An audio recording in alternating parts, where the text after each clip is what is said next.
Welcome to public court news. త్వరలో లోక్సభ ఎన్నికలు ఎదుర్కోబోతున్న తెలంగాణ రాష్ట్రంలో బీజేపీ క్రమశిక్షణ పట్టాలెక్కినట్టు కనిపిస్తోంది. బీజేపీ ఫుల్ ఫోకస్ పెట్టింది. అత్యధిక ఎంపీ సీట్ల గెలుపే లక్ష్యంగా ప్రచారాన్ని హోరెత్తిస్తున్నారు. రాష్ట్ర స్థాయి నుంచి కింది స్థాయి నాయకుల వరకు ప్రతి ఒక్కరూ పార్టీ అభివృద్ధి కోసం కష్టపడుతున్నారు. కాషాయ పార్టీ రాష్ట్ర నేతలంతా దాదాపుగా ఎన్నికల ప్రచార బరిలో ఉన్నారు. దీంతో ఎవరి నియోజకవర్గాల్లో వారు ప్రచార పనుల్లో మునిగిపోయారు.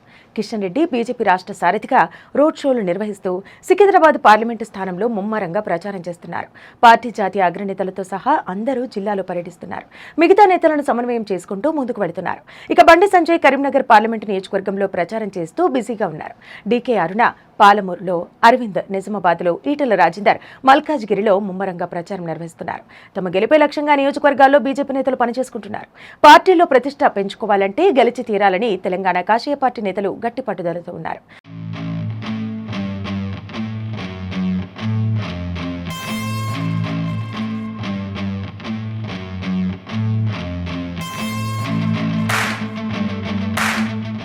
గతంలోని ఆధిపత్య పోరు పక్కన పెట్టి తమ పని తాము చేసుకుంటూ పోతున్నారు.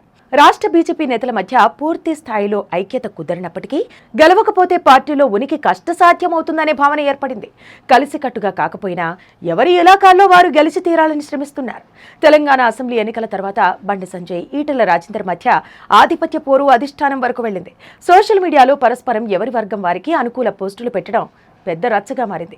ఎన్నికల షెడ్యూల్ వరకు కనిపించిన ఆధిపత్య పోరు టికెట్ల ప్రకటన తర్వాత అంతా సర్దుకుంది.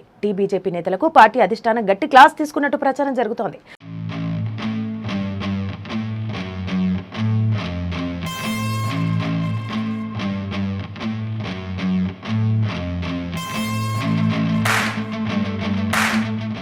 పార్టీలో ఒకరిని మరొకరు వెన్నుపోటు పొడుచుకుంటే ప్రత్యామ్నాయ ఏర్పాట్లు చేసుకోవాల్సి వస్తుందని బీజేపీ అగ్రనేతలు వార్నింగ్ ఇవ్వడంతో తెలంగాణ కమలనాథులు దారికి వచ్చారు.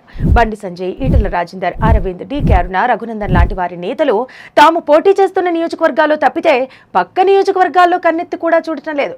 ఇప్పటికైతే పార్టీ అంతర్గత వ్యవహారాలు చక్కపడ్డట్టు కనిపిస్తున్నా ఎన్నికల తర్వాత పరిస్థితి ఏమిటనే దానిపై కార్యకర్తల్లో చర్చ కొనసాగుతోంది.